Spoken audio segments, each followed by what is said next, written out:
অনেকক্ষণ ধরে জেরা হচ্ছে, ইডি বারবার ডাকছে, কোনোভাবে কি মনে হচ্ছে যে কোথাও একটা সেটিংয়ের রাজনীতি হচ্ছে, যার কারণে বারবার ডাকা হচ্ছে কিন্তু কিছু হচ্ছে? এটা তো আমি বলছি না, স্বয়ং শুভেন্দু অধিকারীও বলছে যে সাধারণ মানুষ কোথাও আজকে আস্থা হারাচ্ছে কেন্দ্রীয় তদন্তকারী সংস্থাগুলোর উপরে।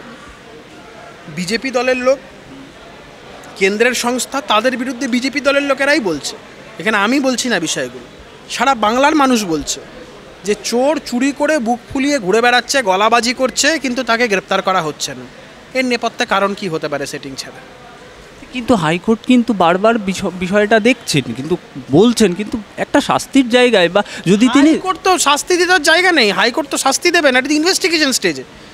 এজেন্সি যতক্ষণ না মনে করবে তাকে অ্যারেস্ট করার দরকার বা এ করা, দীর্ঘদিন যতদিন ছেড়ে রাখবে, কি করবে হাইকোর্ট? হাইকোর্ট কাউকে অ্যারেস্ট করতে বলতে পারে নাকি? একদমই না, চার্জশিট তো একটা ন্যূনতম, যা সিবিআই কি তাহলে দেখুন, আপনি একটা কথা যেটা বারবার করে, যেটা আপনাদেরকে বুঝতে একটু অসুবিধা হচ্ছে আপনাদের, সেটা হচ্ছে একটা তদন্তকারী সংস্থার যদি সদিচ্ছা না থাকে তাহলে কোনো তদন্তে সত্য বেরিয়ে আসাটা খুব মুশকিল।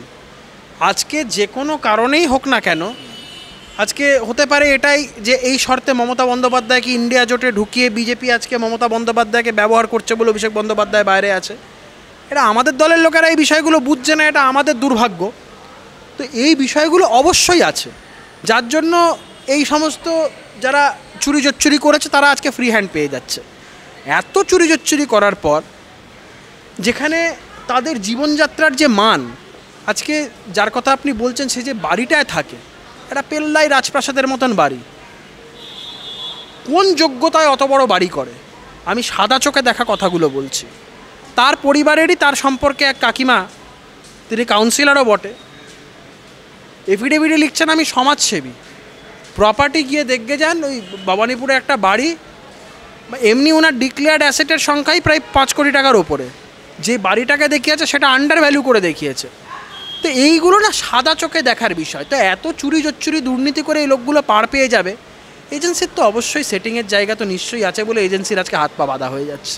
ঝালদার প্রসঙ্গে একটা কথাই খালি বলবো, সমালোচকরা যারা তোমার তীব্র সমালোচনা করছে তারা কিন্তু বলছে এই ঝালদা পৌরসভার যে সমস্ত কাউন্সিলররা চলে গেল, সেই কাউন্সিলররা চলে যাওয়ার পিছনে অনেকটা নাকি তোমার ভূমিকা কাজ করছে।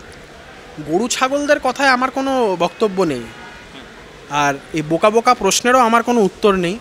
ঝালদা নিয়ে আমার কি ভূমিকা আছে সেটা সারা বাংলার মানুষ জানে। এগুলো যারা করছে গরু ছাগলদের থেকে তারা অধম।